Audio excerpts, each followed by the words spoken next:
Okay. Uh,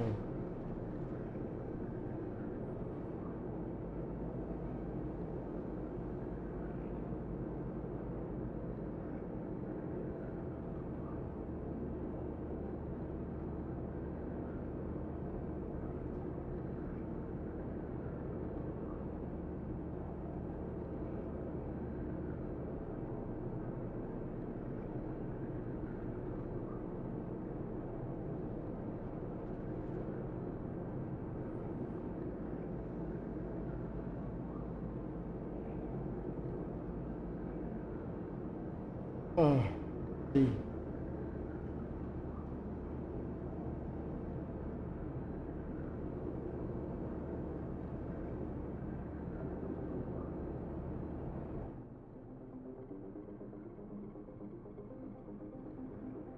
Backwater, Trenton, '07.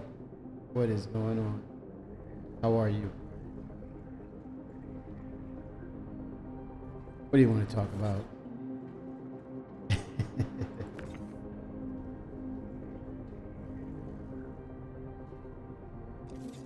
All right. Moving cargo here. Surprisingly, from a previous mission I had cargo still left over. Surprised me totally. But I want to see if I can move this RMC and sell it before the next patch comes, major patch. I don't want to lose it.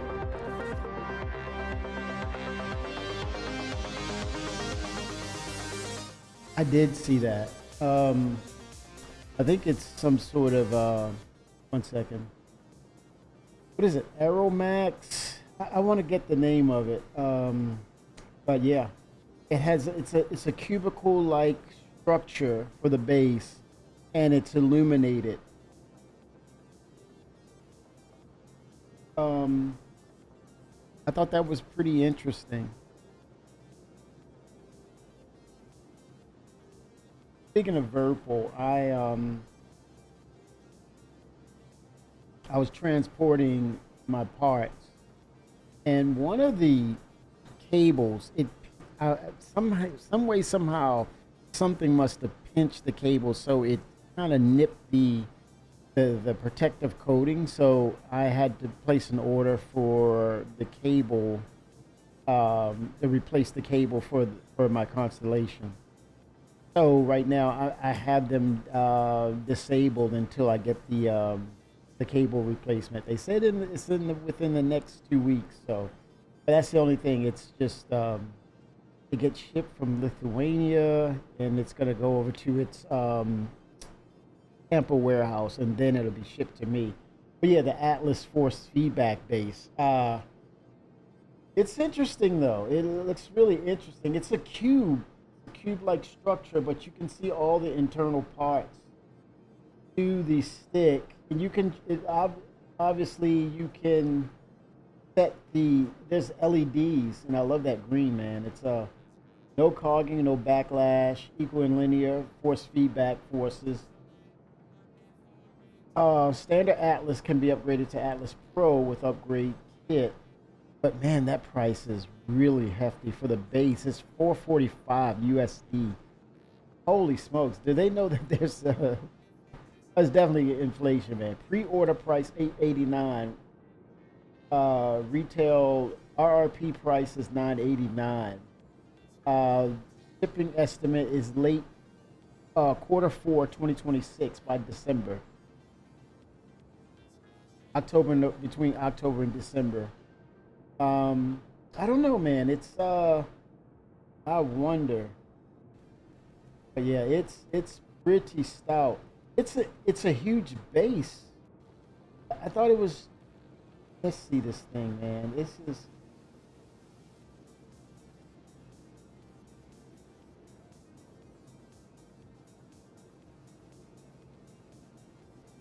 It's literally a base. Oh, the force feedback is powerful, man. It really. You have to really work with it as if you're dealing with physics. designed for flight sim. So yeah, this is definitely up the on the lines of you're talking about a sim pit. I'm gonna drop the link in chat. But if you're talking about a sim pit type of deal, all the way. This is sim pit.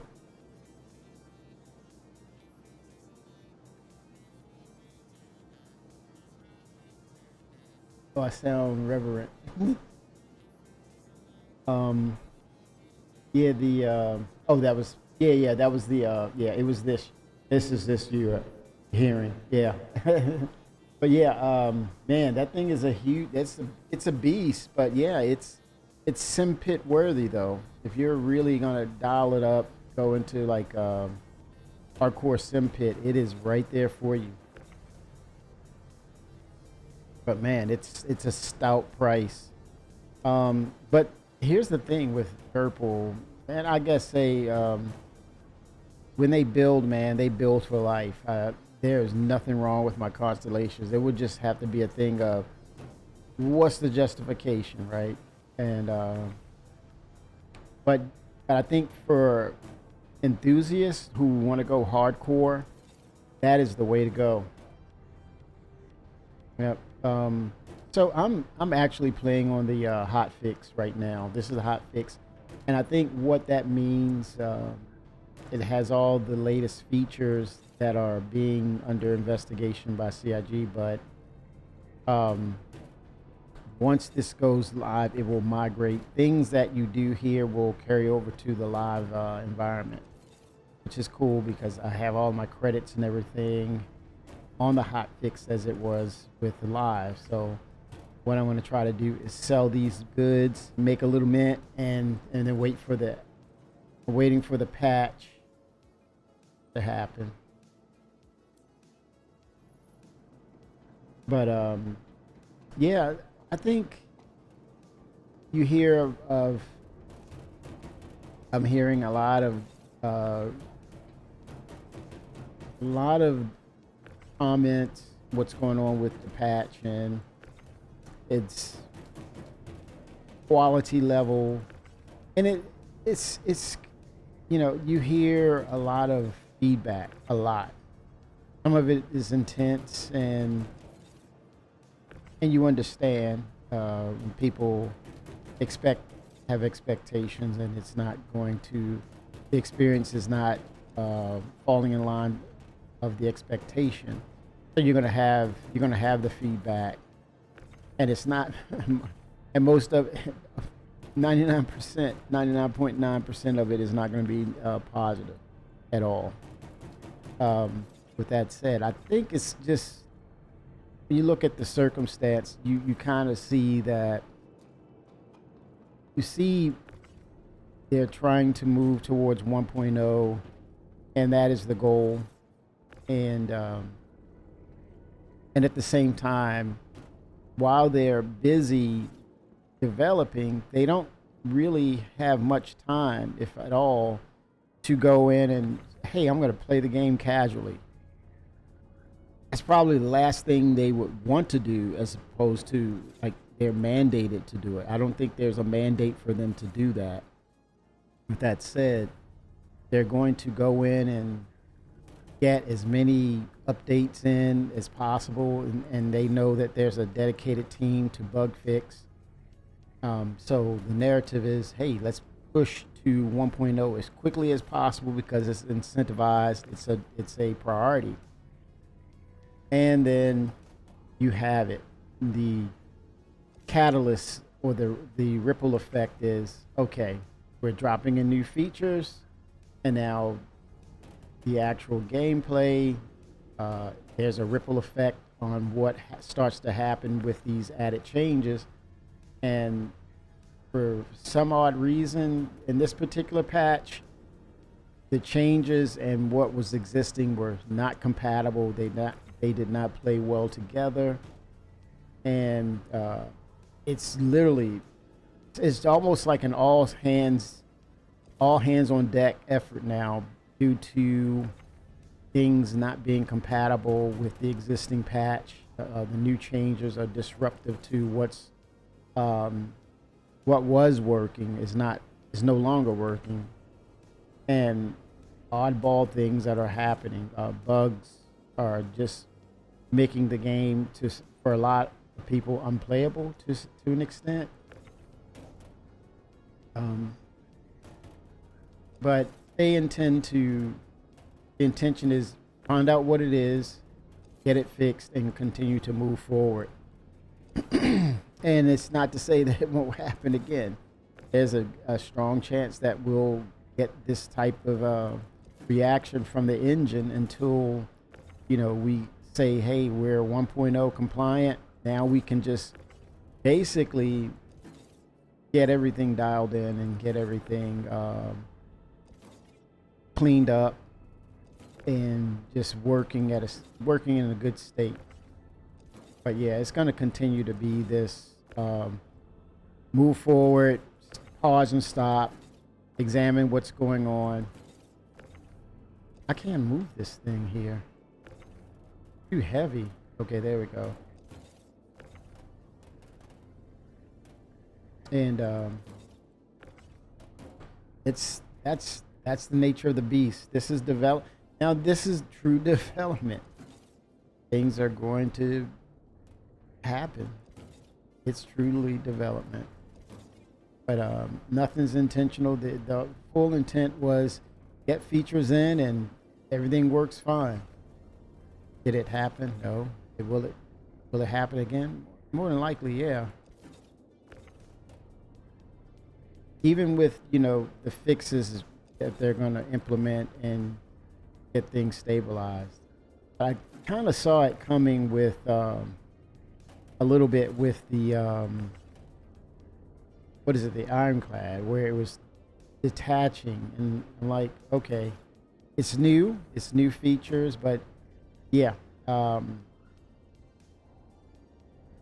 there's a lot of new things going into the game. And then, there was a delay effect. And then once things started meshing together, '07 I send it. Imagine having two atlases for your dual constellations. I cannot imagine that. I wonder if I have the space for it.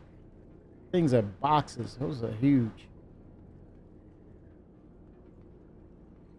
45 Newton meters peak. What is the 45 Newton meters peak?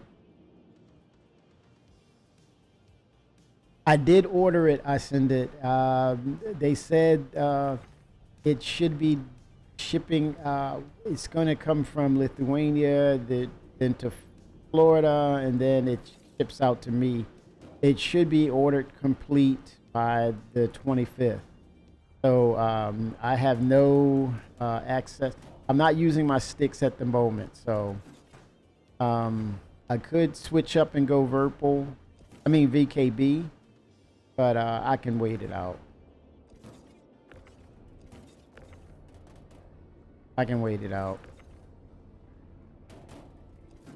There's a dead spot here that's not working. Or wait a minute, there's a shift. I don't know. There's a piece here that's odd.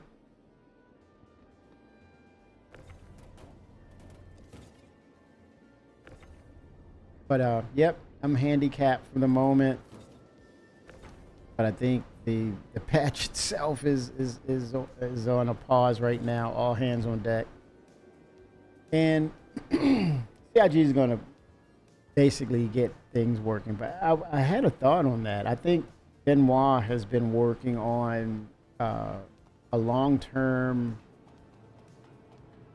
I wouldn't say fix. I would say a long-term update to moving this into more of a scalable game.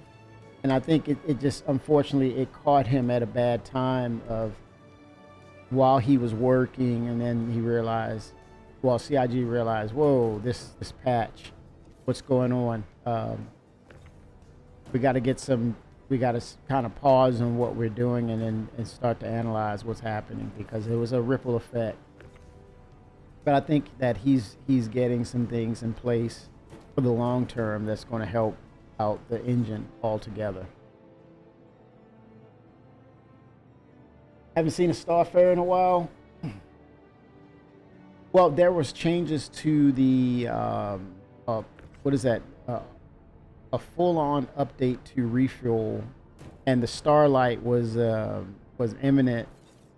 They used the updates to the refueling led to them creating the Starlight and having a place for a smaller scale version of the Starfarer. So yeah, those changes are have been passed over from the Starlight to the Starfarer. But here's the thing: it may be broken due to issues with the new patch and new features, and incompatibility issues with what's existing. So it could be. I have not physically tried it to refill. I'm using it as a basically a carrier just to move some of this cargo here for the moment. But yeah, I don't want to say it's good things right now. I don't want to say it's terrible things right now. I think it's more of a we need to test it and see what's going on with it. But it's on their list to do. I mean, across the board, I think they're going to look at what is the most egregious bug that's causing things not to work, and they're going to work their way down. But it's right now, it's at a point, it's all hands on deck, and people cannot wait for the next patch, and with fingers crossed of, okay, maybe this is going to be a more viable and stable and fun to play patch. But they have to keep moving on because it's gonna there's always this chance for this to happen as we develop, as we see development happen, and as we play the game. That's part of why we are able to go in and play it, a live product that's being in development, because we're able to take a look at things and then signal CIG as to, hey, look, there's you want to put eyes on this. This is definitely an issue, as opposed to, hey, I'm shocked that this is happening. I think this is the full process between the community and what CIG is doing to develop the actual engine itself. It's a two-pronged attack. You have to look at it that way, that you are a glorified tester, believe it or not. And I think once you understand that, I think it's you're able to kind of weather the storm a little better, as opposed to not having the understanding of what's really going on with the development in the community, and then you encounter these bugs and you say, "Oh, you're scamming me," or this isn't supposed to happen," or "How dare you let this happen? This is a lack of, this is a letdown on your part, CIG." But no, this is the development side now. Honestly, it is truly a two-prong attack, and it's a part of the process. Being a community member and playing the game that is basically a game in development, and it's going to be this way. It's gonna until they actually get the product down and basically in a state where, hey, it's good. We're really good with it.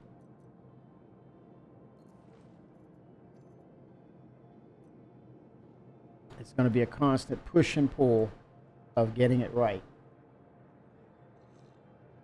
We all have to be Mr. Cool, Trent, in this, because I think we have to have a even balance. Impasta 07. It's always a needed balance with understanding what's going on with the game, and understanding that when things get a little awry off the main path with how the game is played, we got to relay that. And then even to the extreme part, if it's that bad, you don't play it. You don't continue to play it until you see the changes happening. And that's just straight common sense right there. It's like you run through a wall and you say to yourself, damn, that hurt. Don't put on your helmet, your crash dummy helmet, and then go running through the wall again when you know what the result is going to be. And then say, hey, there's something wrong. You've said it. You say it once, twice, thrice, then let it be and give them opportunity to respond, right? They'll have to, they need to respond to it. And that's part of the process too.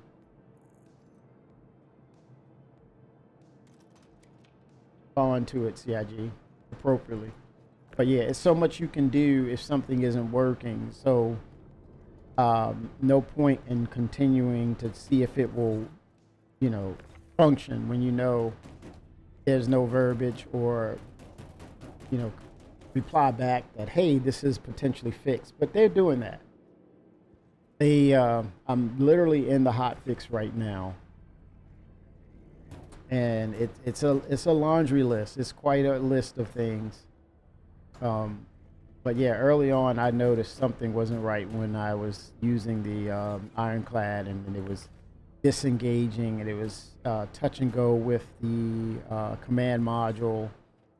So, and then other players were calling out so many other things. But it's gotten CIG's attention, and oh damn, I moved the whole shit with that little box. Now it's just a matter of dialing it in and continuing to watch Spectrum and seeing what the players are encountering, and then from there, oh shoot, man, let me get this from under the ship, and then take it from there. I think the next couple of patches, I think CIG, they're going to be very careful and mindful. But my theory is this: I would love to see them hire someone like almost not entitled, but another Benoit to kind of like have one or two more Benoits to kind of work in conjunction with each other. In other words, I better put it this way: it would be good to have someone who can work as an independent within the engine.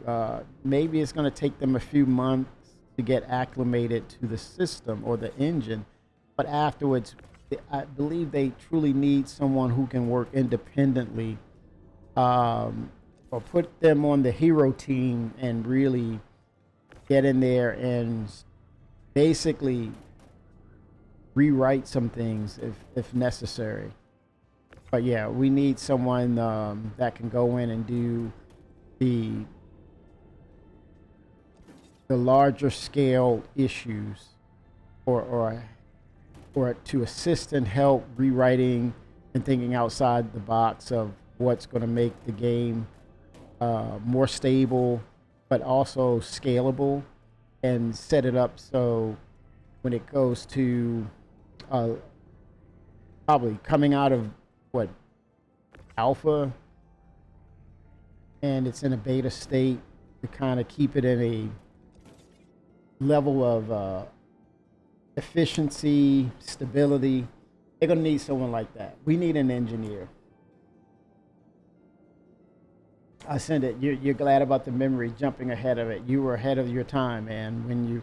I think we didn't see. None of us really kind of. I think I went on my gut, or you can easily say I lucked up. But I always wanted to make sure if I was going to play the game, I was on my end. There was nothing lacking, and so when the opportunity was there to acquire the resources, or the parts, pieces, whatever you want to call it, to really build my PC to a point where I'm not thinking about it for a number of years, then I took advantage of that.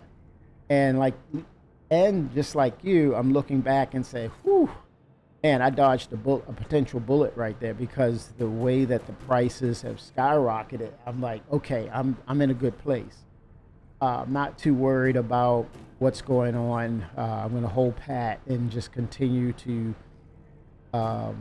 use the system that I have. Now it's just a matter of CIG stabilizing what they have, and then I look forward to enjoying the game.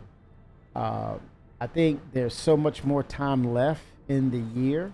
We're basically halfway through the year. Literally, we're June 14th, right? And was it 15? What is it, 30 days in June? Let me see something. Let's see. Literally, it's 30 days in June. So tomorrow, we are literally exactly halfway through the year. And and you look at what they've done from January 1st to now. Now's not the time to get down on CIG. They put so much into the game right now, and they have another year. I mean, literally another by tomorrow, another 6 months to really get things dialed in. Now's not the time to get down or get negative. It's more of, okay, there's a hiccup here. There's things that, it's going to call out for all of us to be aware of and be attentive to. But it's not due to what's happened, has not been due to the fact that they've been laying back and not doing anything. They've been adding a lot of things, and they've been strategic about how they were adding things, because I think on their end they knew, and they're anticipating to add even more crucial pieces of the infrastructure that's going to really move the game into the next level of what it's supposed to be. And when I say that, I'm talking about the dynamic server meshing, which they've dubbed or they retconned to quasi, and more of the instancing that's coming, which is basically more foundational engine pieces that's going to be even more crucial. So it's not to say that they have been adding things behind the scenes to set up that infrastructure. As you know, there were times where they did server maintenances and things, and they were putting in back-end stuff, and then you had instances where players were not being their best version of themselves by the things that they were doing in the game, and they had to put fail safe. So who knows? It's so many changes and updates that they're putting in from all the way back from January. And so I think they're hitting their stride overall. And I can't say enough about the vehicle team. They've been really getting in some things that's been really catching our eyes. How about that Gattac Raylan though, man? I mean, fan or not a fan, for the most part, people are amazed by the craftsmanship of that alien ship, and they've been putting in the work, man. They've been giving us and showing us ships that we thought we didn't really need, and here we are, just, hey, take my money. But you see the work put in, from the Hull B, which we thought it was a copy and paste, but it was a true variant of the existing variants of the miscalled ships. And the B was done so well, it caused people to want that ship based upon its individuality within the series of the cargo ships. And so you have the same narrative when it came to the Ironclad, and even to the extent that people thought they wanted the Ironclad, but then they saw aspects of the Ironclad assault and said, wait a minute, I'm willing to sacrifice the cargo space or the cargo capacity for the extra features that the assault now bolster, in respect of no disrespecting the Ironclad, but damn, dude, I mean, they doubled down and made the Ironclad assault the prima donna of the series within those two, right? Or those paternal brothers and sisters, what do you want to call them? Sisters or brothers or paternal twins. You want to, second guess yourself and say, I think I might want to lean towards that assault because it's like that. And then come right after that, they advertised it would have been an easy slam dunk for them to do the Gattac Raylan based upon the original concept, and no one would have said anything about it. You know, it would have been no pushback at all because the early concept was well done. And then they come with the new aspects of the gravitational features and the cockpit experience. You're floating on the some sort of levitation type of device, and then the kicker was the people had pushed back about, oh yeah, I like the GACTAC railing, but I'm sticking with my other ship because you have pirates out there and there's the exposed cargo, and then they flipped the script and said, oh, there's plates that will hover and then set itself into position to protect the cargo. And we were like, the visual and functionality, the visual aspects and functionality of that cargo space in the back was just off the charts. We didn't see that coming. And all of a sudden we're saying, I got to have a GATAC. Or I'm setting myself up for the GATAC in the near future because it's a melt candidate for some other stuff that I have. But yeah, I'm definitely getting that ship. But yeah, they just, right now, it's just I kind of look at it from a casual view of, hey, they're doing their job to get things moving and rolling to 1.0. Also, they're still doing polishes for Squadron 42. There's no announcement for that. But as far as that, I think they better be cautionary with the advent of the release of Grand Theft Auto. I wouldn't want to mess with that. It'll be foolish to compete against that. Releasing it with the releasing Squadron 42 with the release of Grand Theft Auto would be foolishness on Chris' part if he did that. It's openly saying, I want to compete against them. There's no need to do that. And especially by holding it off, you get that extra polish to know that when you release it, it's a done deal. It is truly polished. It's a non-issue of the release date, because the moment it's released and it comes off that it's released too early, there's hell to pay by the community. So why bait? They're not going to be baited by community members who say, hurry up, or I'm disappointed that it didn't release. And then when it released and it's not to gold standard, they're going to double back and say, why the hell did you release it too early? No, don't fall for it. Release it when it's ready. And even if it's ready, don't be foolish and say, hey, I want to compete against a franchise that's established and iconic in what it has done over almost 3 decades. Grand Theft Auto. Don't do it. It doesn't make any sense. It's a different genre, but the fan base is set. What it does, they're set. CIG will be there, but why ruin it for yourself when you can set it up and release it at a time where there's no other facing or competition that's going to say, hey, you can play me instead, or just wait and release it where there's no other competition, and then that way it has everybody's full attention. So I see no reason for them needing to release it early or within this year. There's no point.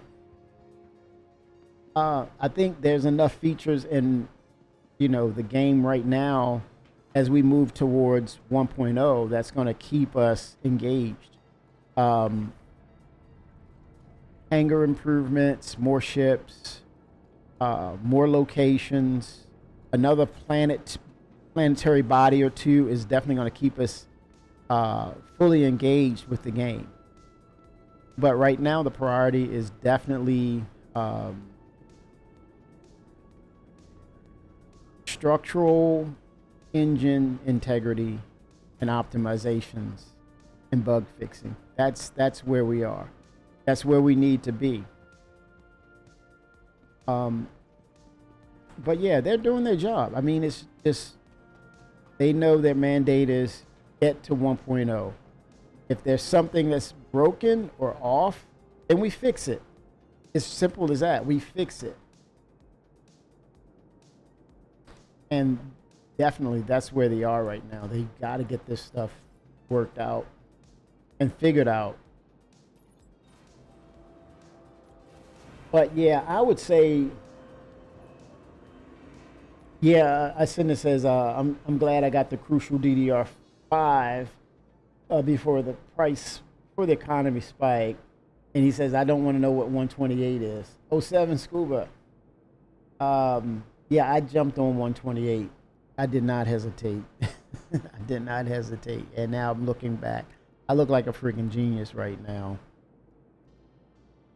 I do. I look like a freaking genius. It's an old saying to that, strike when the iron is hot. You do it. But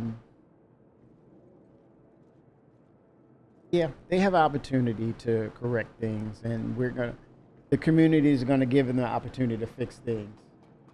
Thank you, sir. I, I, I look. The prices were right. The resources were there. I pulled the trigger, and lo and behold, I'm not looking back and second guessing myself. Not gonna do it.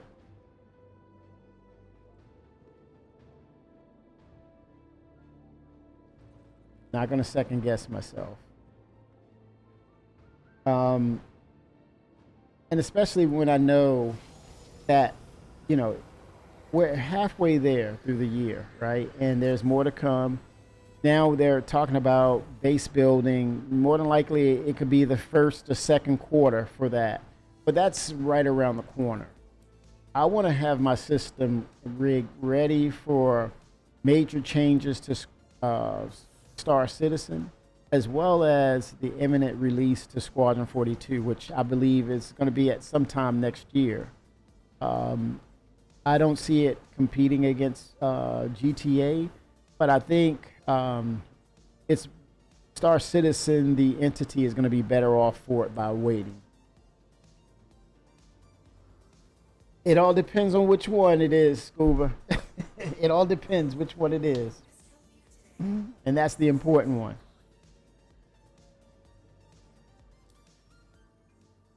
But I think that they have an opportunity to really put down the necessary things that they need to, so that when they start adding more features, I think the overall engine is ready to handle things. Um, I'm excited for the next 6 months because this isn't going to linger. The issues right now, it's just, I think it's due to adding a lot of new things in the game.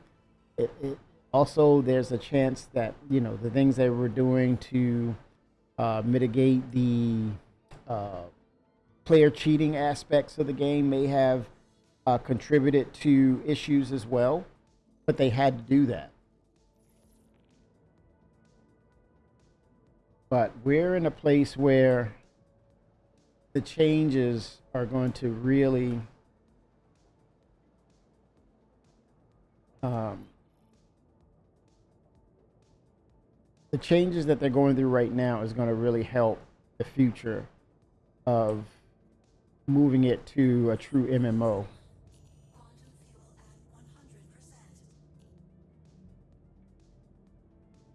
Yeah, we're wait a minute, what's going on? Crap.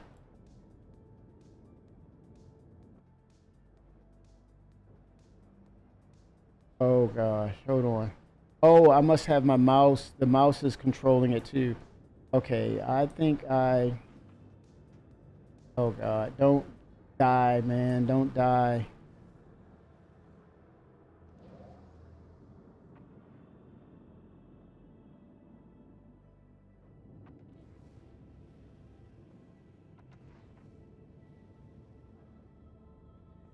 Oh boy, keyboard and mouse, baby. Keyboard and the freaking mouse.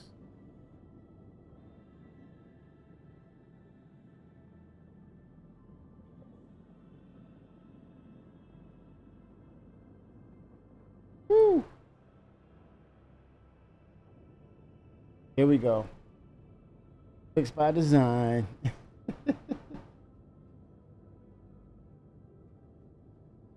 Left and right.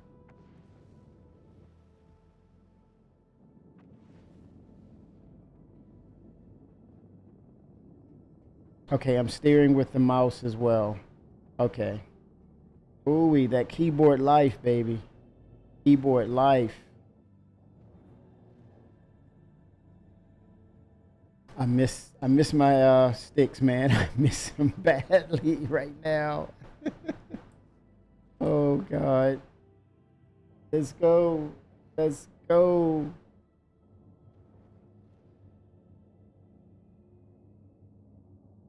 No, I need a replacement cable.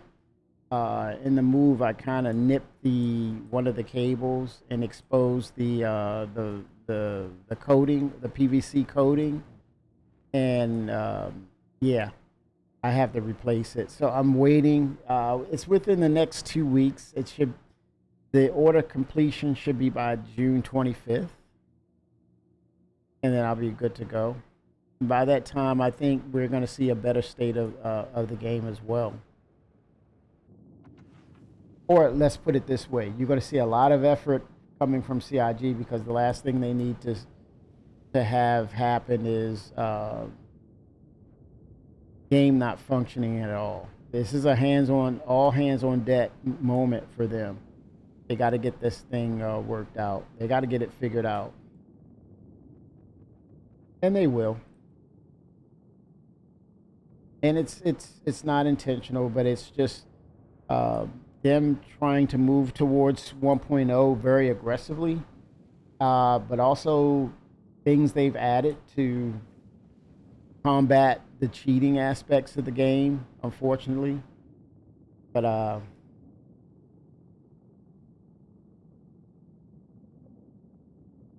oh no. That I move in town. No.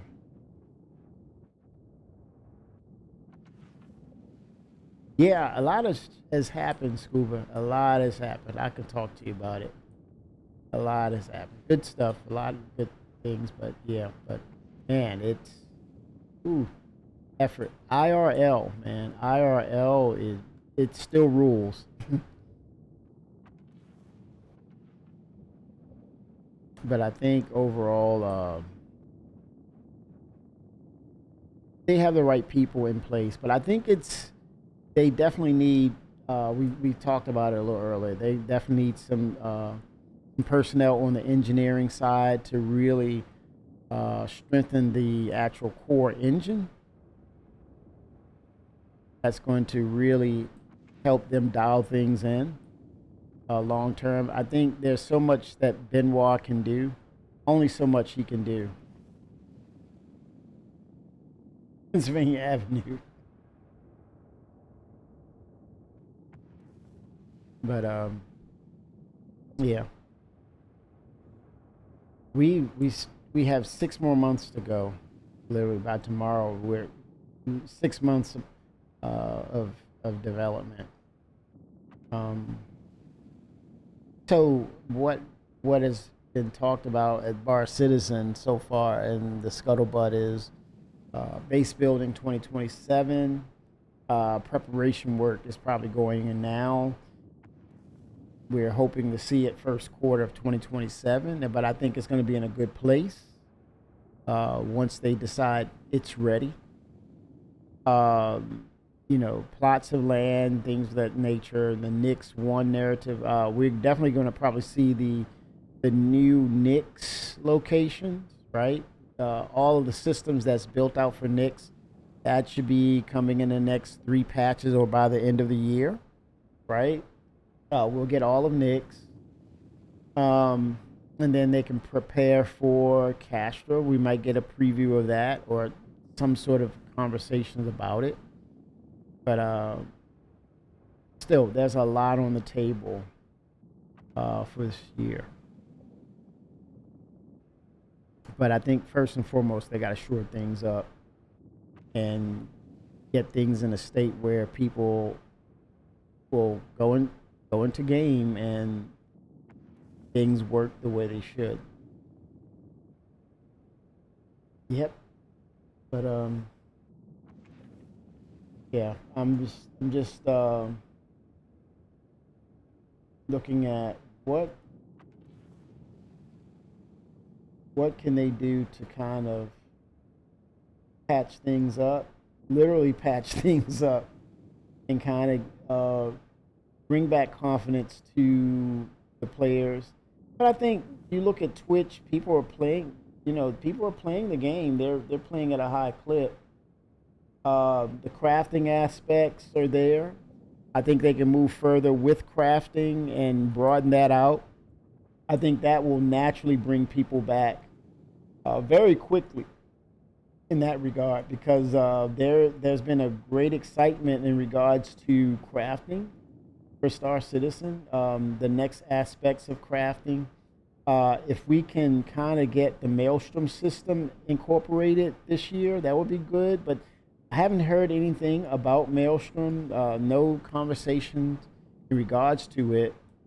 It's not to say that there's been progression towards it, but I think that's going to be helpful, especially with running cargo and things of that nature, and how the ship reacts to things and how they respond to extra added weight. But Maelstrom is supposed to give accurate numbers and weight to the cargo deposits on the ships now. So the flight model group has an opportunity to step in and bring back confidence to the game and get a finalized version that, for the most part, players are able to say we're moving in a good direction with the flight model. But at the same time, I would not be opposed to them, adding caution to the wind to make sure they're, once they start bringing those deliverables to the game, that it's in a good place. So no need to be quick to jump in there and then add their 2 cents to the aspects of the engine until they know they have something substantial. But it would be good to hear some conversations and see or get a peek into what direction they're going into, even though they've been working on it and it's been NDA, very quiet lately. But they've been making strides to make sure it's a viable choice that people are happy with. Definitely want to see what's come of that aspect of the game in regards to the flight model. I don't see anytime soon the quantum travel system coming until we get the flight model. I think that those two work hand in hand. The quantum system and the flight model. I think you want to have the flight model established first and then come in with the new changes to the quantum travel aspects. It wouldn't make any sense to have the quantum travel aspects, you liking it, and then comes the flight model. Flight model first is the foundation for all we do as far as space travel.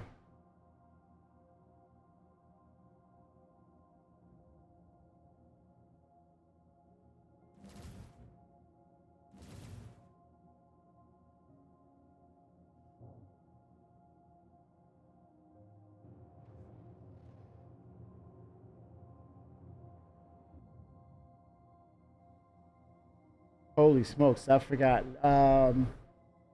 All I need to do is get to the station itself, right? Um, oh gosh, this is a nightmare. Not okay. How do I get to quantum?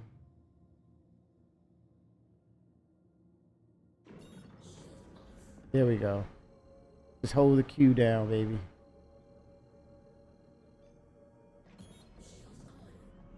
Oh crap! Hold on.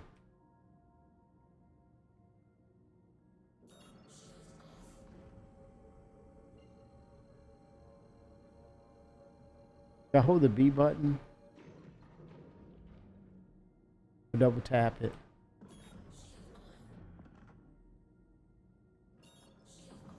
Okay, let me see. Did you try to do what I did? Wait a minute. What kind of question is that? First of all, let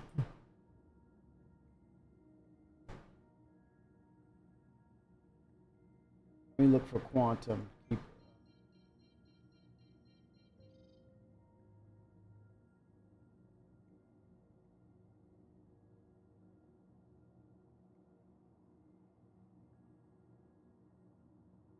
keyboard.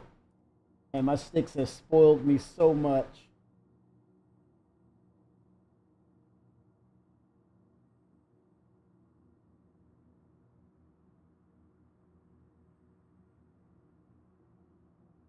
Yeah, I think this might be outdated because I was holding down the B key and it was no response.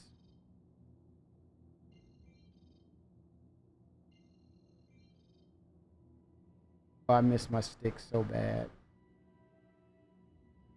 There it is. It says hold B key, but that's see that changes it.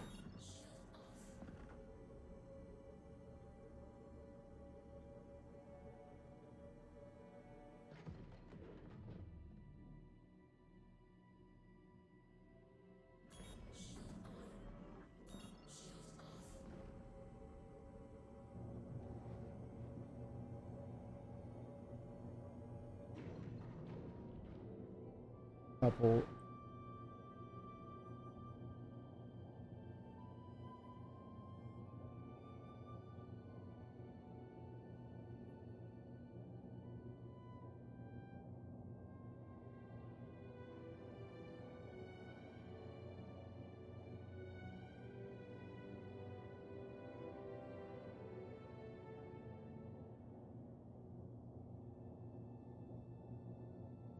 Getting close.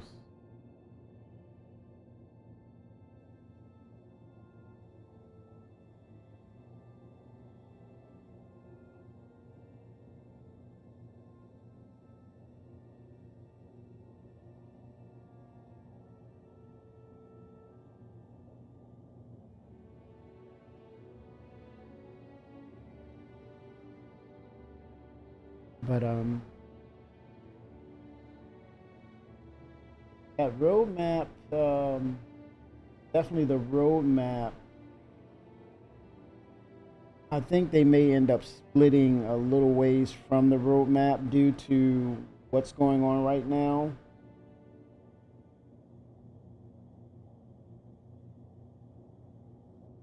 until they stabilize things.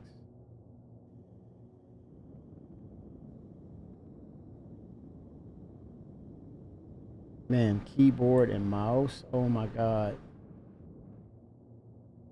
Mouse citizen, man.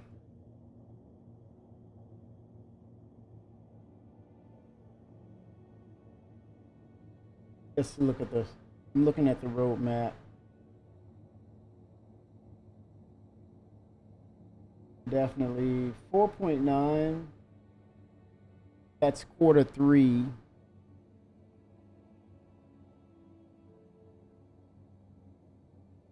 It's in July. It's between July, August, September.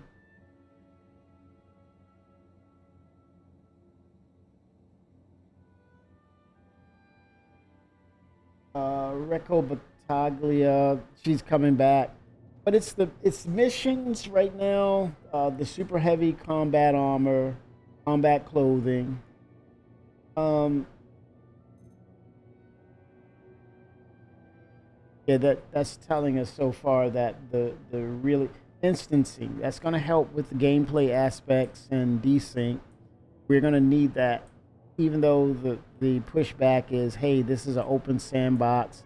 It takes that away, but you need comparable and uh,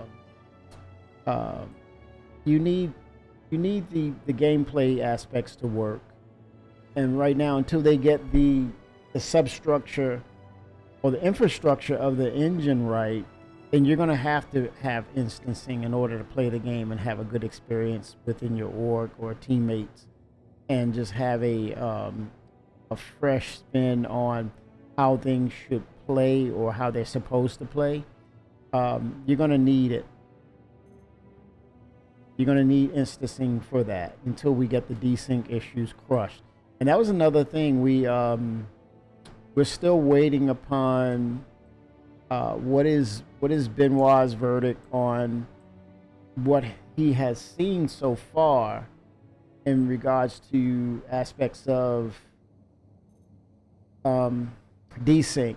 There's supposed to be some things he's going to chime into Jarrett into that regard, right? What's going to happen with, or what does he come up with as far as figuring out desync? And it's supposed to be a deep dive. But here's the thing. It's probably better, in which I think he's thinking this too. I don't want to just go into a deep dive and then I walk away. I want to give you a deep dive and have the solution in hand to say, oh, after this, these are our findings. And speaking of which, the solution will be implemented in the next couple of weeks, because we did locate what the issue was. This is what's happening. This is why it was happening. And once that concludes, once his findings conclude, he can pretty much say, okay, now here's our fix. That's a better conversation to have as opposed to say, I know what it is, but I don't know how to fix it.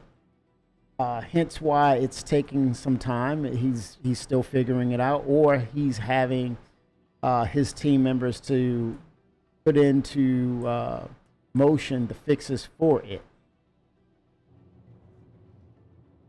So, and here's the other aspect. I don't think he's going to hold back and say, I'm going to test it after I talk about it. He's like, I'm going to analyze it, come up with the fix, implement the fix it, and you're all going to know something's off, or something off in a good way. And then all of a sudden he's talking like, hey, now I want to talk about it. You're like, what? Yeah, you're noticing that the game is really smooth now? Well, that's what I want to talk to you about. It's been fixed, and here's the issues, and this is what has happened, and what we've implemented since then. That's how you want to talk to the community of Star Citizen. That's what I would do. If my last name was Beausejour, that would be my conversation to you all. And how, it's how you say things and its context. You pretty much say, hey, yeah, I noticed this issue, but haven't you noticed the game has been playing better? And you're like, yeah, what gives? Yeah, that was my solution. And this was the problem. And this is how I went about it. And what I need you to do, if you see some things that are off, let me know. Let the team know. Get onto issue council and let's figure it out together. But the fact that he has not given response or had that talk with Jarrett, in my mind, they're still working on a fix. Or the fix is in. I like to put that. That's funny. The fix is in. They're getting it worked out, in other words. But that kind of meaning has been more nefarious. The fix is in. Yeah, the fix is in, man. The fix is in.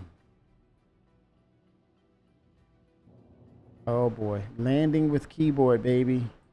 Can I do it?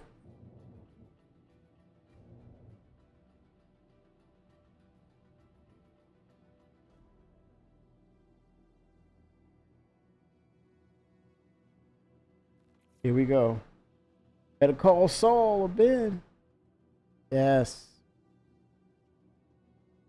But yeah, I'm expecting them to bring in some more new hires too. There's a need of help assisting Benoit. So much he can do. And I think the team is still separated due to polish needed for Squadron.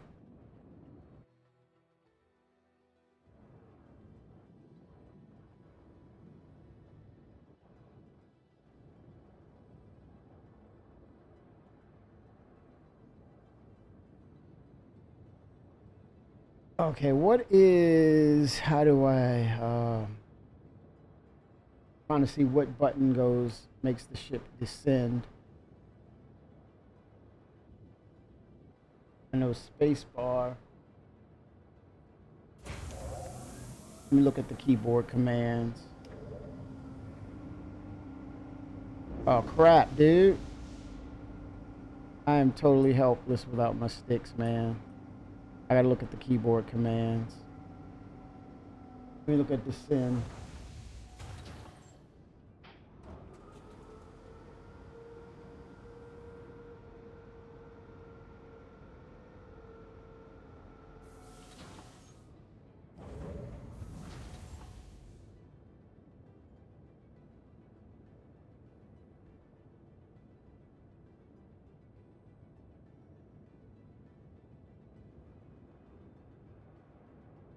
What is the spacebar ascend? What's descend? Oh no no no no no no, bud. No no no no.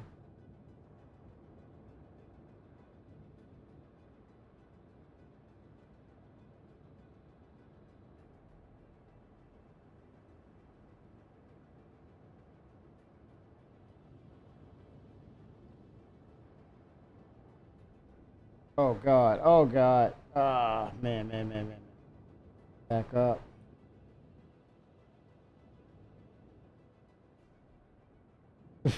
Oh man. This is not. Oh, ship controls. There we go. Let me look at.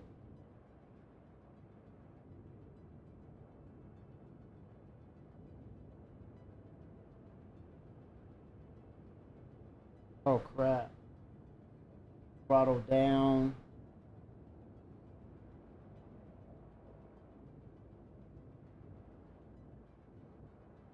Oh, that's throttle back.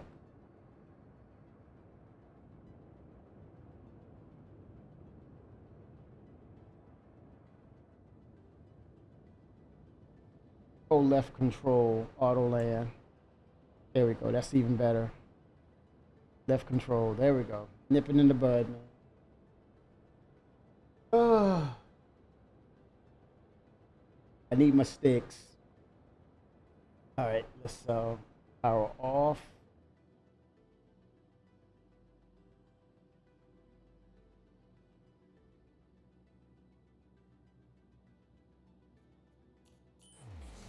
Engine off.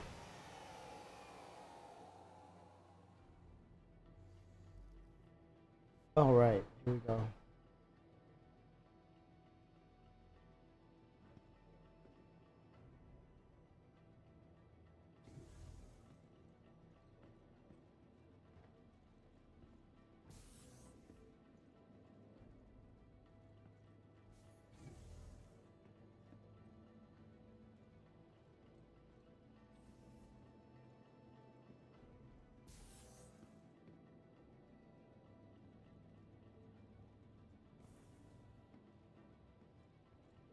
All right.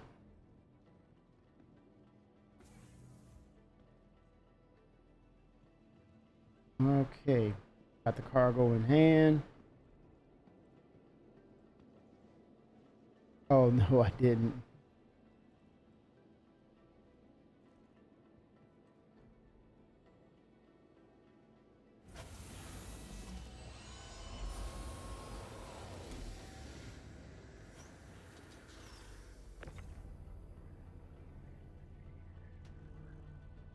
Wait a minute. Does Oh wait a minute. Does Bajini Point have a Bajini Point does not have a refinery, does it? Oh my god. Talk about low-lying fruit here. Let me check my star map. Hello?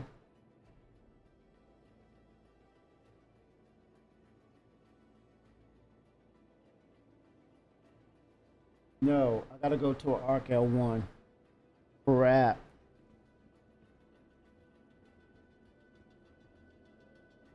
I'm gonna park it here. Stay here.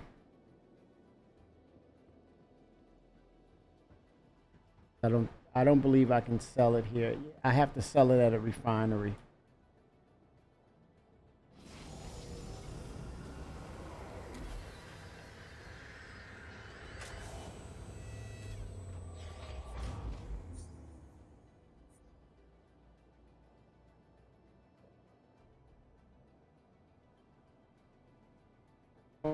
Scrap. It does take scrap though.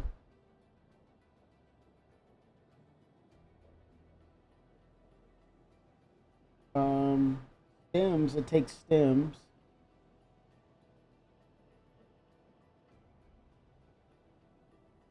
Wait a minute. There's two pieces of scrap it takes. I think I can sell that. It says it takes scrap. I'll get the scrap right over here. I'll sell the scrap to Bajini.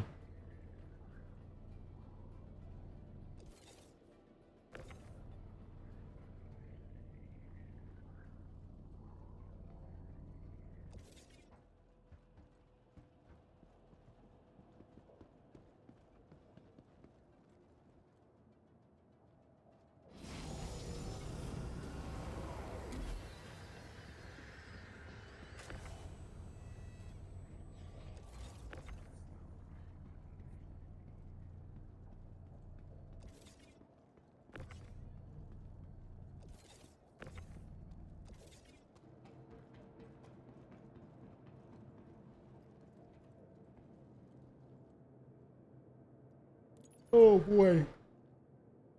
Yeah. What the hell? Oh, those are the stems. I may as well see if I can sell those, man. That sounds like a bunch of rigmarole. Let's make it happen, Captain.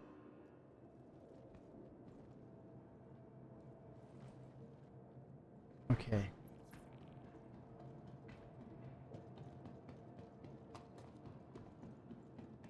Let's see.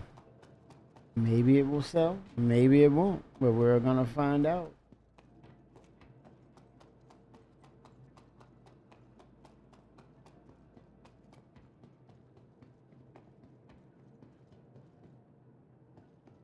Yeah, this hot fix will go live by tomorrow. I don't. There's no reason in God's green earth why it's gonna hang around past Monday to drop because um, it becomes less potent of a patch. You may as well go ahead and add this to the live branch and then create another hot fix as needed. Pure and simple.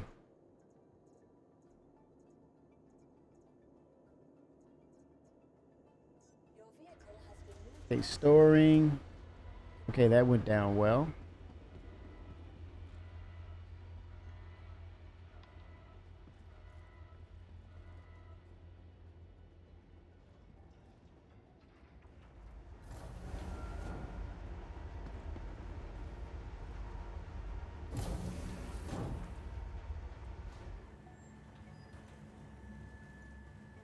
Yeah, but I would imagine Monday morning they're going to have uh, a come together basic meeting. Chris, team members, Benoit, and they're going to go over the list of things to ensure that uh, they're all on the same page. They have a list or a plan of attack in regards to getting everything right. But then also they're going to go over aspects of what's 4.9. What is that going to look like? And there's a there's a sneak peek of a new ship. It's like Phil Fly or what was that? They were talking about it has a reference or strong reference to 2001, but it's alien in nature, I believe. Um, Let me look at that thing again. It's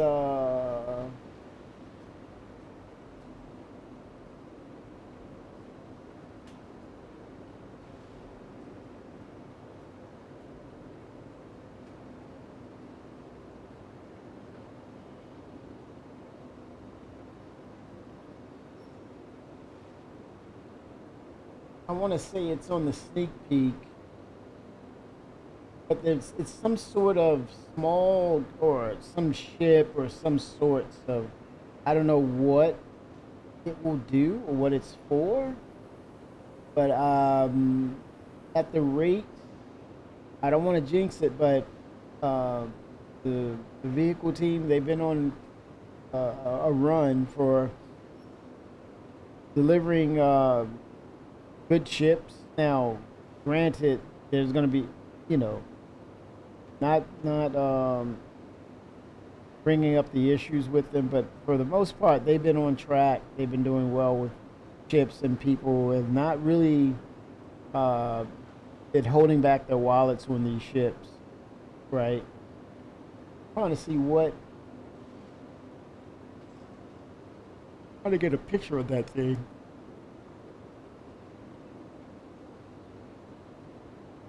But it's, oh no, Twix is, oh no, Twix, what are you doing, man? Okay, Twix, what is this? He sent a mini display port. Any suggestions? Okay, Twitch, you would have to, the white cable, you have to strip it back.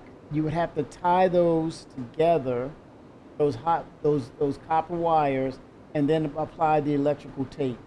There you go. But you have to do the individual wire, the white one. That's the one that's snipped. So you have to trim back the white vinyl sheath. You then tie that together, those connectors, and then use electrical tape. What is that connected to, sir?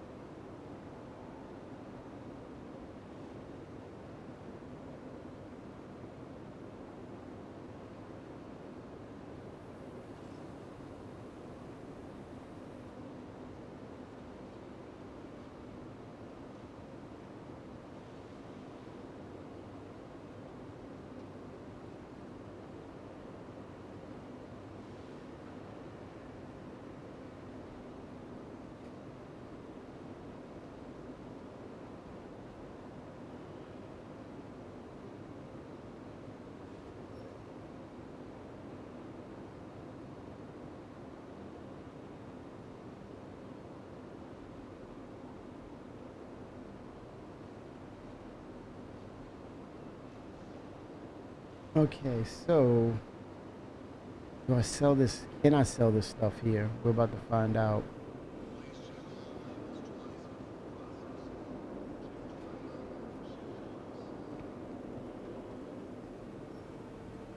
Cargo services. Is this can I interact with this? No.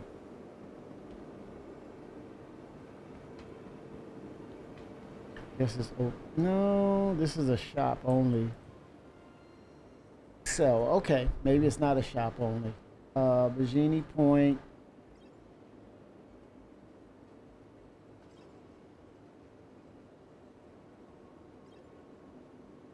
Come on now.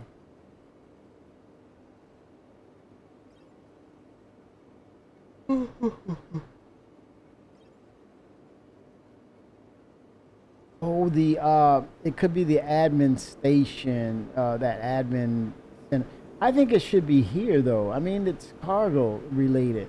It doesn't make any sense why they have that out there. I'm not sure, but they should have the cargo. You could sell things in this area. Gotta think I have to go to the Galleria, which is kind of weird.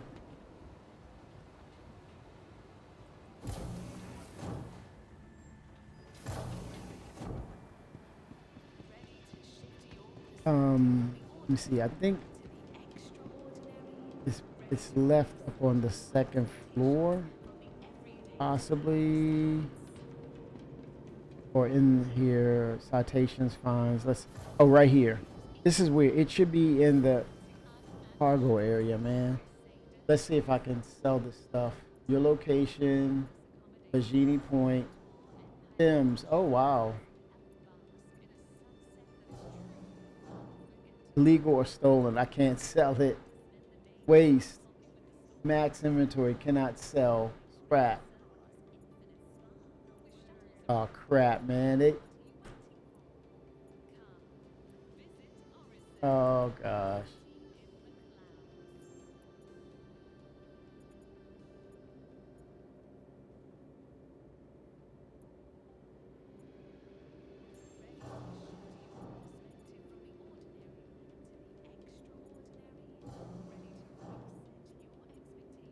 This shop doesn't accept the container size. Oh my gosh.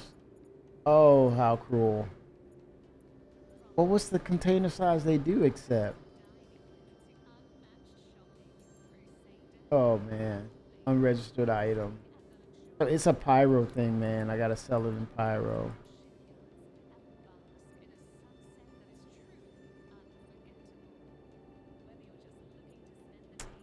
Damn it. Oh, yeah, yeah, yeah, yeah.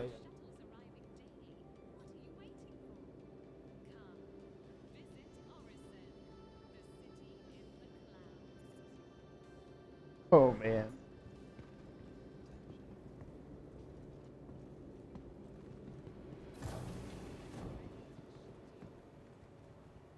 And you have a commodity shop in here as well, free outside.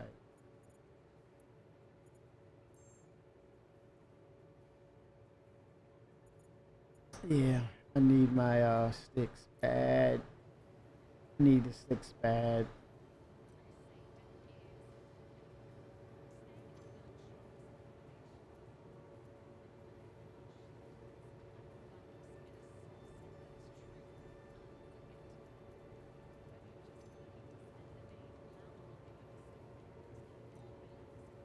Yikes.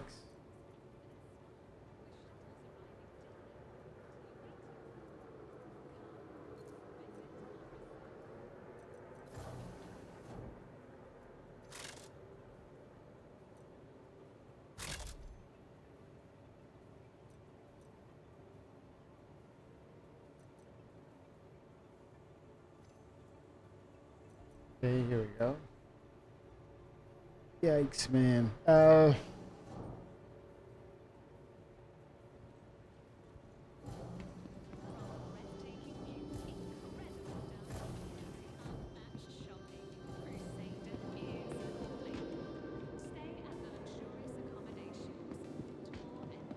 Yeah, I don't have my. Once I get sticks going, I'll try and sell this in pyro for sure.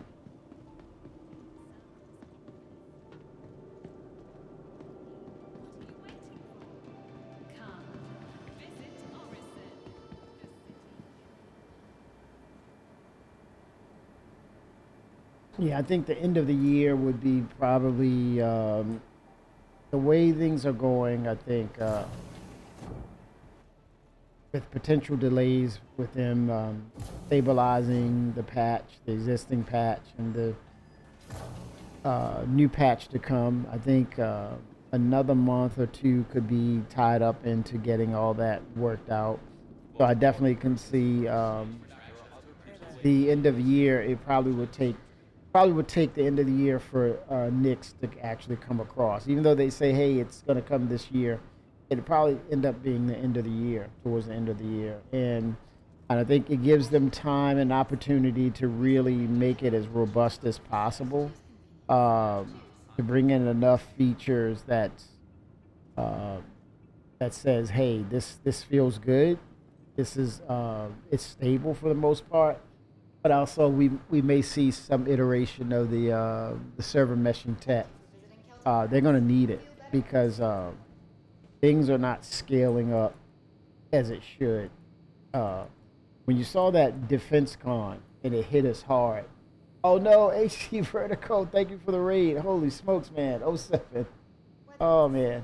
Oh 07, man. Of course, you're streaming Star Citizen. How has it been for you? Is the I assume that you're on the hot fix, right? So how is it going for you as far as the overall patch? How does it feel? Does it feel like they've gotten significantly better on the fixes, or are you? Oh, stream was a. Oh God, he just said it. He's like, stream was a struggle. Oh, okay, okay. That's glass half full right there. Knowing that you were in live and it was a struggle. Okay, that makes sense. I'm glad you weren't saying, hey, the stream was a struggle and I'm using a hot fix. Woo, relief. Right, that is a relief. Good deal. Good deal. Some optimism there, HC Vertigo. What was the prevalent issue if CGI is around and they're putting out sniffers? What would be the prevalent bug that was the most annoying for you in live? And hopefully that's something they've captured in the hot fix, right? We need to definitely capture that. I wonder what bug was really giving you a way to go. But yeah, I'm using the hot fix though. I've yet to really run into an issue. Knock on wood, literally. Um, three, not too bad though. But I think they've been having issues since DefenseCon. When DefenseCon hit, the bugs have not been. They did not relent. They were relentless. The bugs were relentless. DefenseCon, when that opportunity opened and that was happening, it they literally couldn't even get through the event because the engine struggled so much. And I say it's the engine. To me, it's in my opinion. I think it's the engine that needs adjusting and scalability. Yeah, that's when it was kind of like it opened my eyes right there with the issues with the game overall. Was when DefenseCon happened, and I think when people saw that the ironclad assault, and it was like, wow, this is pretty cool. And then people just started pouring in, and then the whole theme of DefenseCon, I think there was success and failure in that. It was so successful that it brought people back. The unsuccessful part was the game did not scale to those numbers, and it was just, whoa, we did not expect this, right? Our own success was a detriment. It hurt the engine. It could not accommodate the influx and volume of people just jumping in, and you know, getting involved with the business of ship buying, the hoplite. You had all these new ships and what they were doing, and people wanted to get their hands on existing ships that had a lot to do with doubling back and taking advantage of, hey, I understand what that ship is for now. I have opportunity to purchase it. I'm jumping in on it. And it was the F5 wars on certain ships. So it was an influx of people to an extent that the engine couldn't handle. But then there was a cascading effect from there, just adding in new features, and then all of a sudden things kind of went to a deadlock on, hey, we're not getting functionality here. What gives? And I think it was just a ripple effect of, as you know, there's not getting into the servers. Some people were, I didn't even get any access, and I'm like, well, gives me time, opportunities to do other things outside of playing Star Citizen, and that's okay. But CIG knows that, hey, if no one's paying, no one's playing on those servers that they're actually leasing from Amazon, that's not a good thing. They want full concurrency. They want people to really be in those servers because they're paying Amazon for those servers. And if there's nobody playing the game, that's more than enough incentive for Chris Roberts to say, hey, we need to have people playing the game and having a good experience. If not, the build is not discounted by Amazon. You still have to pay them for the server use. So the more people, the better. And so when they struggle with just keeping people in the game itself, and desync is at an all-time high. It's all hands on deck effort by them to make sure that, hey, we gotta fix this, but the fixes gotta stick. You know, it's one thing where you fix it and then it carries a patch or two, but then it comes back and then you're back at square one again. They gotta find a way to sustain playability even while they're able to drop these new patches and add these new features. It still has to remain playable so that it's playable enough that we can discover new things that needs fixing. But if it's a stalemate of, hey, I can't get into the game, then there's no progression, whether it's the gameplay or us discovering what needs to be fixed or what someone is doing that they shouldn't be doing. And you got to be able to play it. And then the other part of it, as far as CIG, what they have to do is ensure that they keep eyes and ears to the ground on the community. Or as the instance that they're hearing some things, it's best to start, jumping on it right away, so then there's not a ripple effect. Or to them, it could be a totally different process. One or two things, let's keep listening. Oh, some more things adding up, let's keep listening. And now, you wait to the point where there's quite a significant amount of things that needs to be fixed. Now it's time for the teams to start moving and start enacting upon wholesale fixes. I don't know which is the better philosophy or the steps towards maintaining that process status quo, but it's one of those things that it's not good to have a deadlock and then it's hard to get out of it. You kind of want to, kind of keep your ears to the ground, what's going on with the community. And the moment you hear of something that is considered a deadlock or, a broken state, this is unplayable, the team should deploy immediately and start looking at, okay, what was the instance of where the community member have, experienced this, and we look to see the replication of it, the sequence, and then start applying and looking into what a fix could actually mean to get that one thing out of the way. Because game breaking bugs is a total different story for the development. Development also means that you're able to play the game to be able to scope out more issues, not where you get into the game or you cannot get into the game. That's not development. That's a stalemate. It's a broken state. And so it's a catch-22 with development. You have to have aspects of gameplay that will allow you to explore what works and what does not work. And if it's nothing moving forward as far as building things, it's not development. And this is why, you don't want to get to a point where you're all hands on deck and then you're stuck with having to answer questions. But I think we're going to see in the next couple of days, these hot fixes will probably go live. More than likely, it will have to. And then from there, start exploring what actually worked or what is not working, and then get after what's not working and come up with an effective fix that will allow us to get into the game, play it, and get those player concurrencies or those numbers back to where they should be. That lets CIG know and the community know that, hey, nothing to see here. Let's keep playing and let's keep moving on towards 1.0. That's what we got to do. And that's the way. That is the way.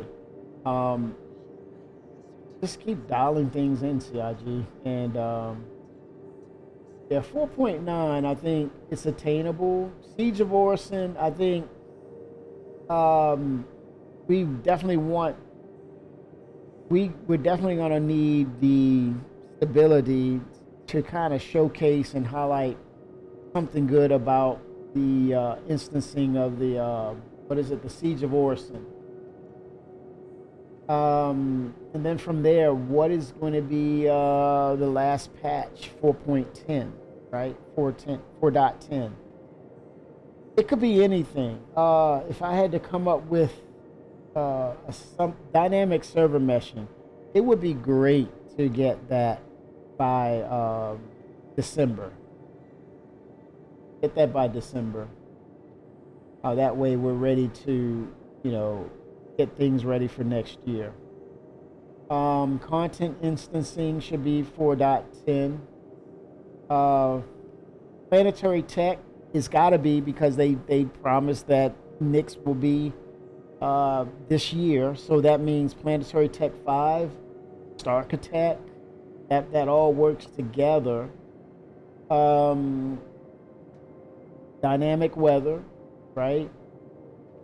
Now, I think one thing that would really help as well, Maelstrom,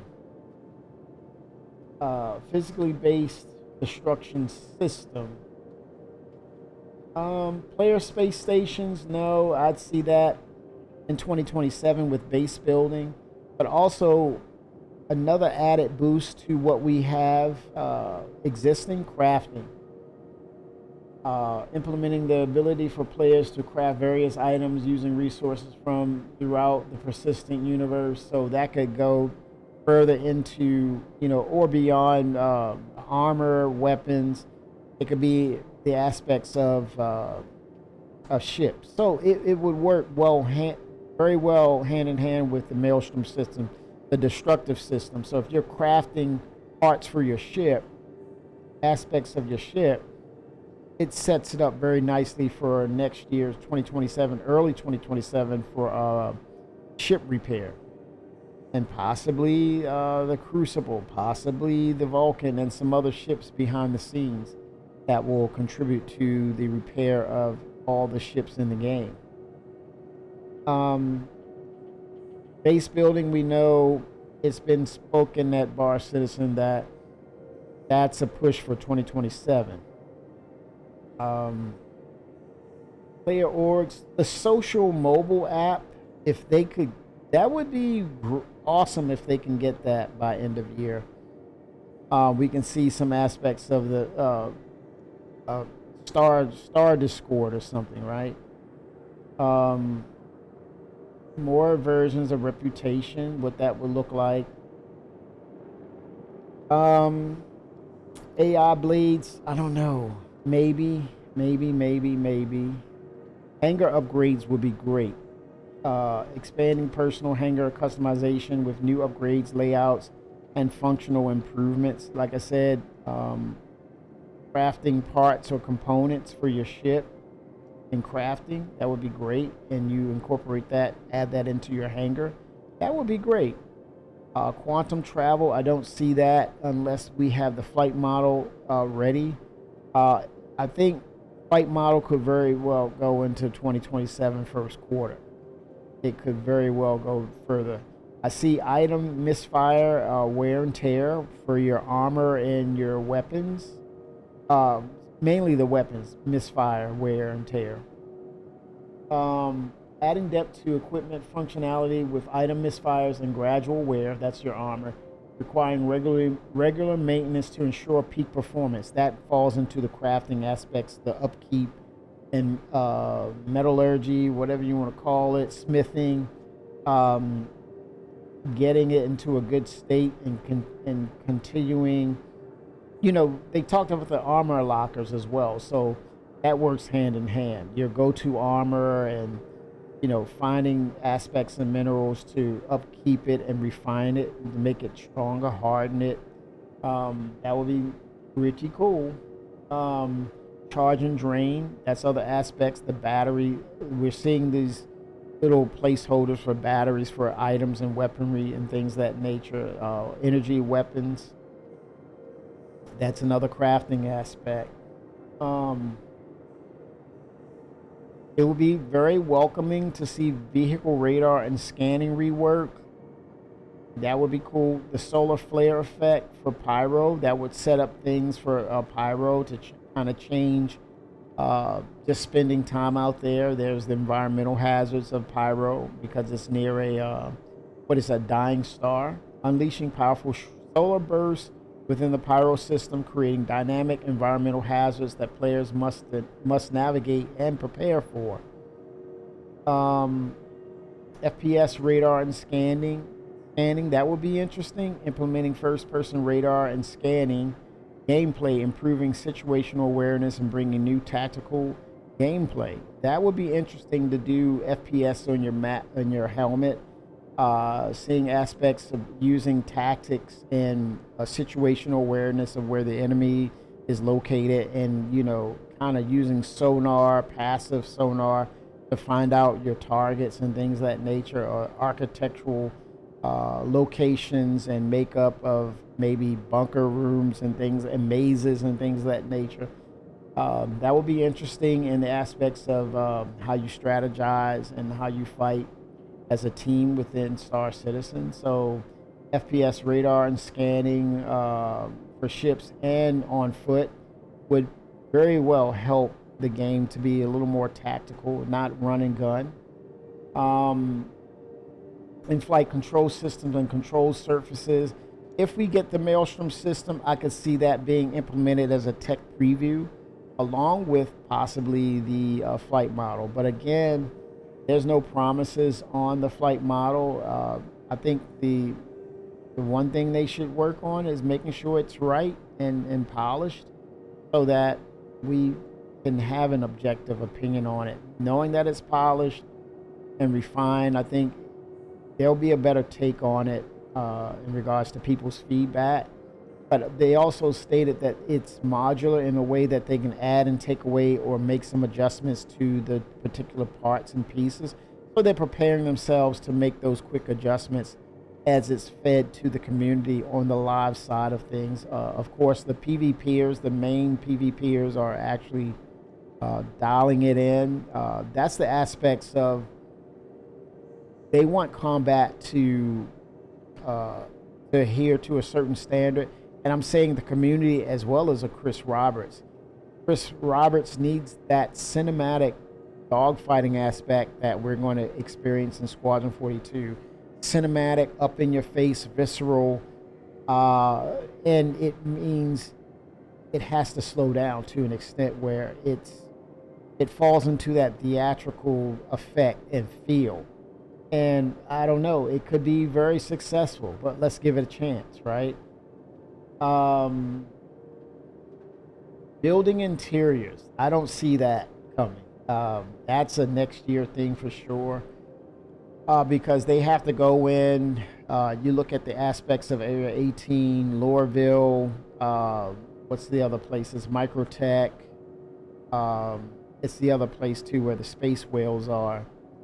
And when you're talking about the building interiors, what do you need to go in first? I think upgrade them to Genesis and then build the interiors once that's done.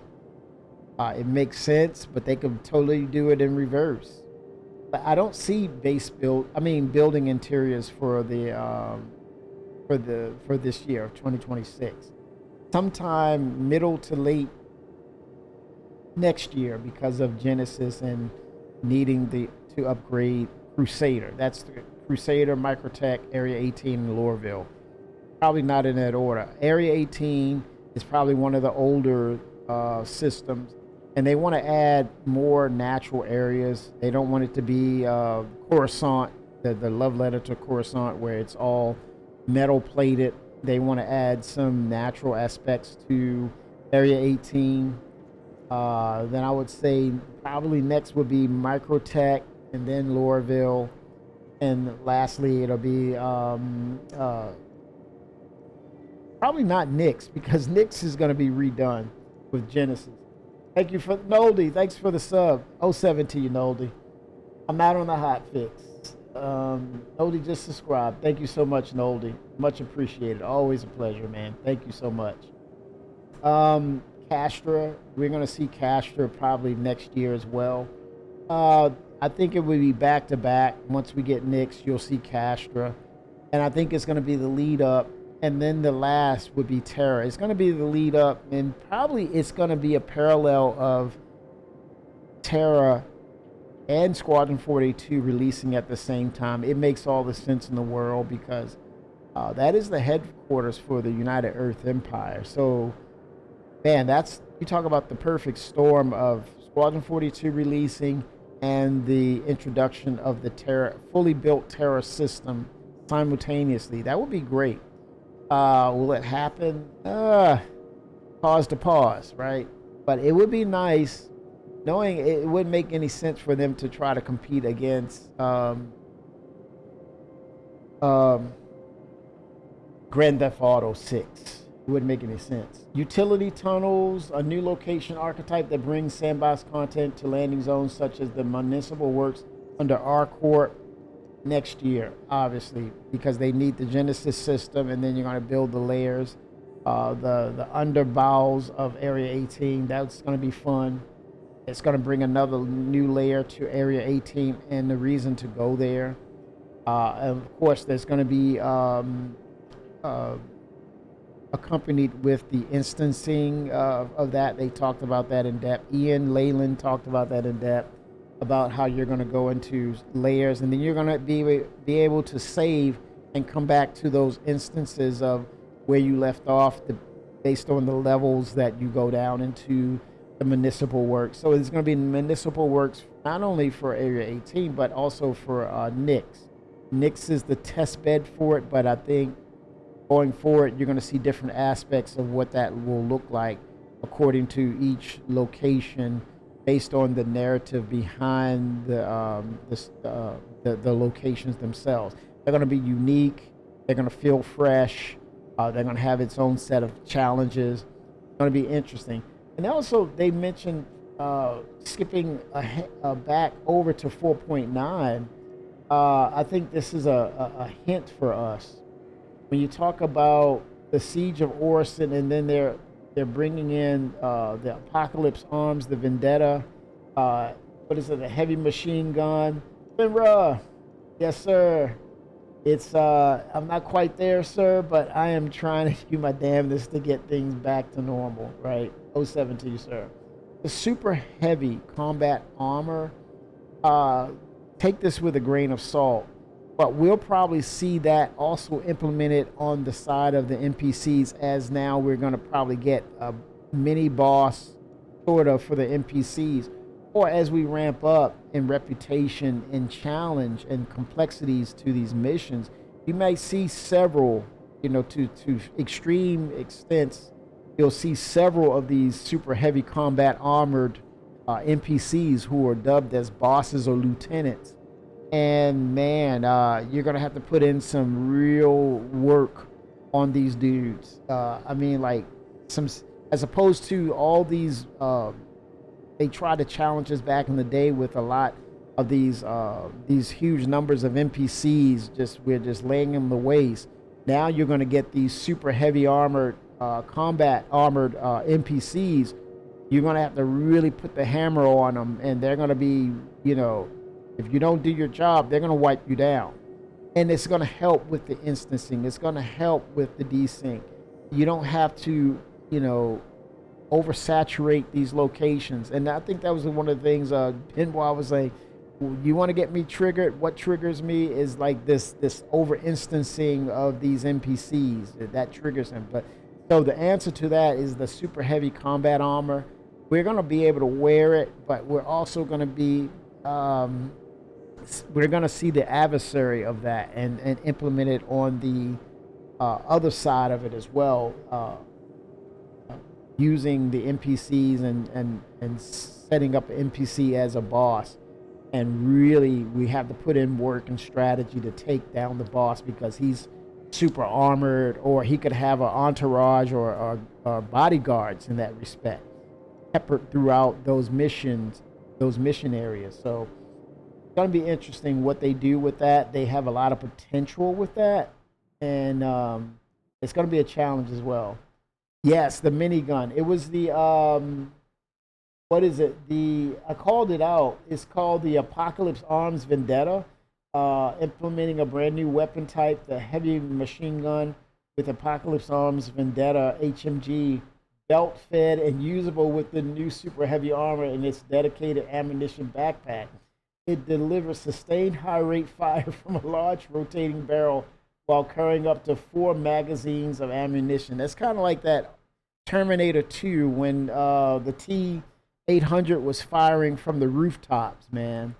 And he was shooting at the cops, and that thing was like, just like, holy smokes. And you see the barrel just, a Gatling gun, basically. A high tech a Gatling gun. Can you imagine that with a boss? Holy smokes. He ripping through everything. And can you imagine when you take that and you add the Maelstrom system to that, and you're hiding them behind like a piece of a wall, and the wall starts to chip away, and you start looking at the wall and seeing that it's giving away, and you see light comes through the wall, and you're saying, gotta go, gotta get up, gotta keep moving. They're gonna keep you moving. That kind of aspect of the game is going to be so welcome with what we're doing in the game and who we encounter, and also actual FPS, versus FPS players, utilizing that as a means or form of strategy. Um, that's going to be an aspect of the game that is going to be so welcome, because you're going to have to uh, kind of think about what you're going to do as far as how do you outfit yourself and how are you going to be prepared. You might even have instances where people run back to their ship and go get their armor and put their armor on and then get back into the battle. Why not? Why not? I could see that happening big time.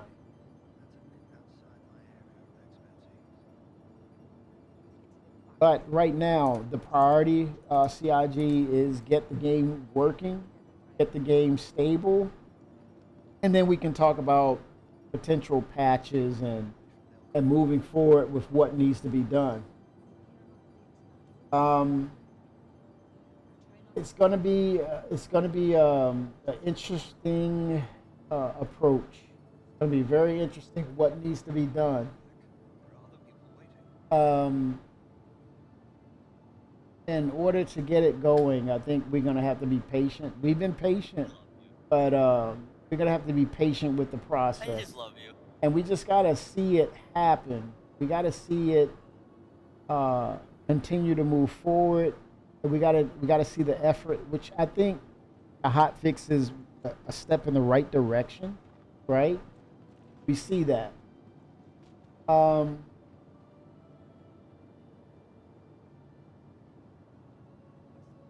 for the most part, next week. Let's look at next week. Let's look at Monday. See what they do by Monday. Message of the day is going to be so important. They really need to go ahead and release the hot fix to live tomorrow, and they gotta stick the landing. It's a no brainer. They gotta stick the landing. If that's the case, then they're in a better place. They're gonna um, they're gonna help their cause. But if not, there's going to be a lot of pushback. There's going to be a lot of rhetoric, um, and that's on them.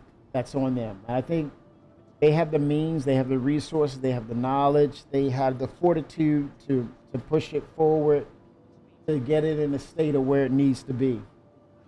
They do.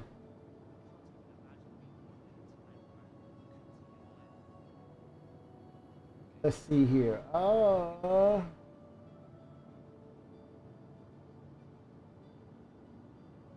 think for the most part, I'm still waiting to get my system back on track. Uh, but I do look to definitely look forward to getting in the game and getting on with aspects of gameplay and discovering what's next for the game. Uh, let's see here.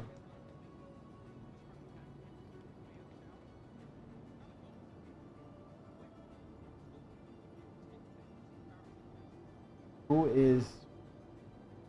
I think it's a good time for me to take it. Let me see who's streaming Star Citizen.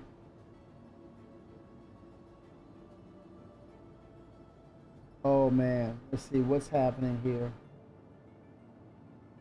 Oh heck, I'm gonna call it.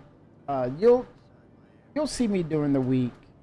I'll pop in for a couple of hours just to see the state. I'm gonna check in on the state of the game.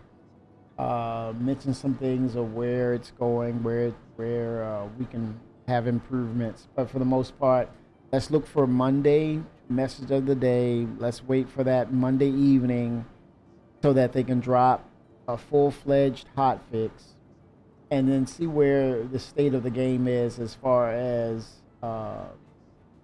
is it playable? Is desync hurting it? Um, and where it needs to go from there. But I think, for the most part, I think it's time for them to add more features to the engine itself, because DefenseCon was not it. DefenseCon was their own success holding them back, literally. Um, DefenseCon was so popular that it basically shredded the servers. We got to move on beyond that, right? We got to get it to a point where, because what's going on is uh, Intergalactic Aerospace Expo is coming up. It's going to feature the no doubt about it. We're going to see the Galaxy.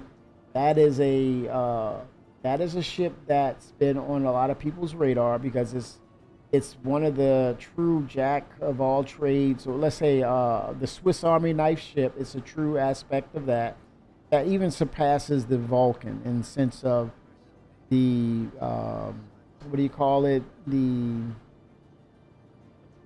compartments, the modularity. That's it. The aspects of modularity. When you talked about the Vulcan, it can rearm. What is it? Repair. What is it? And refuel.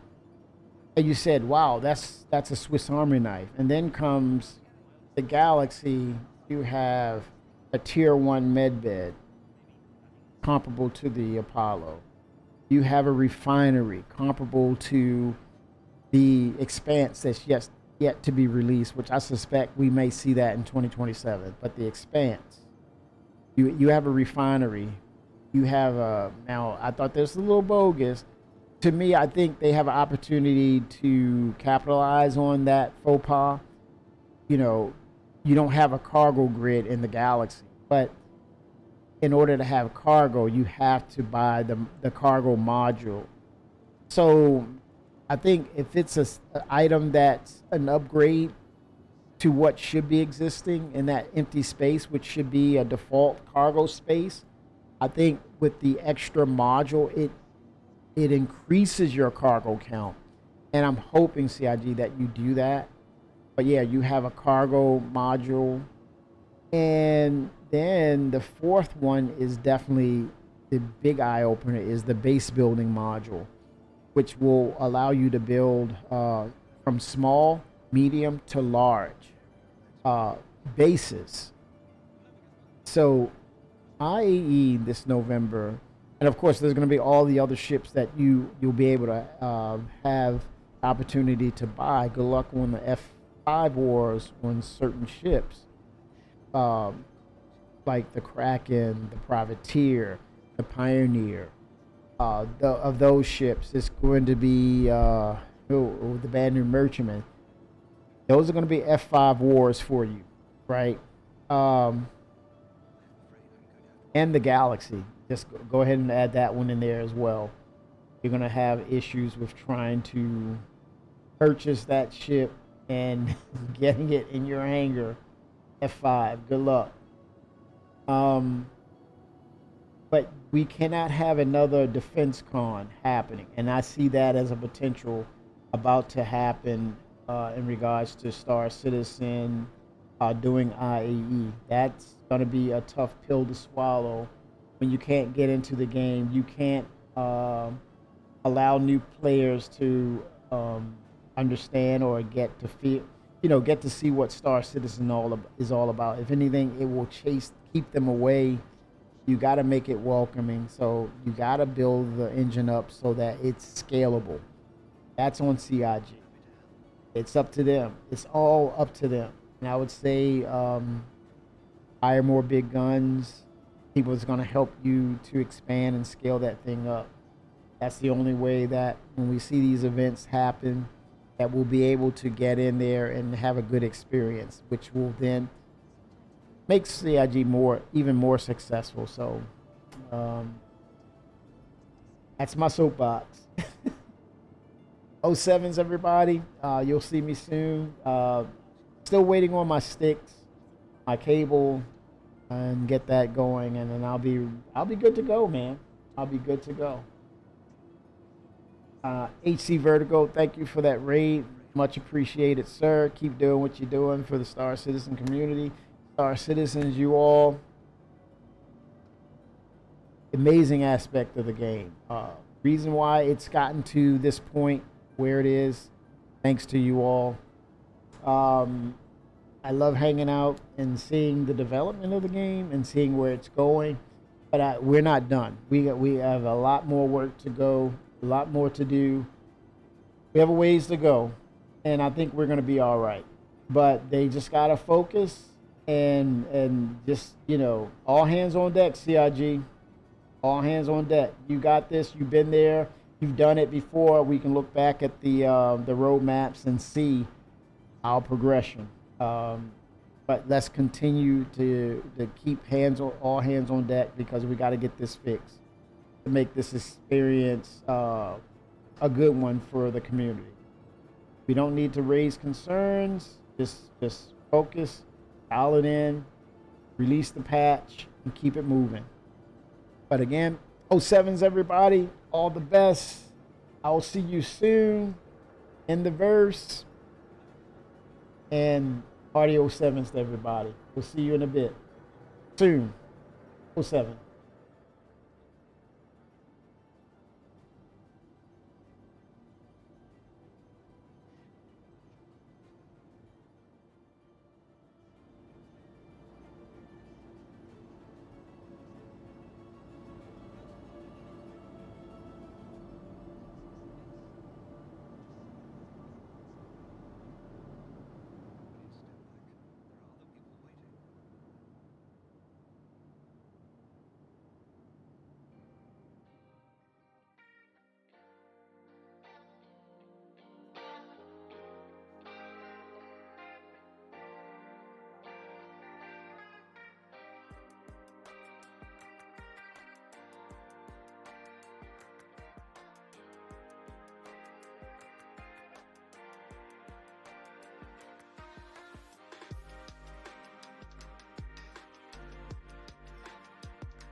the master? Who's the master? That sounds like a bunch of rigmarole. Let's make it happen, Captain.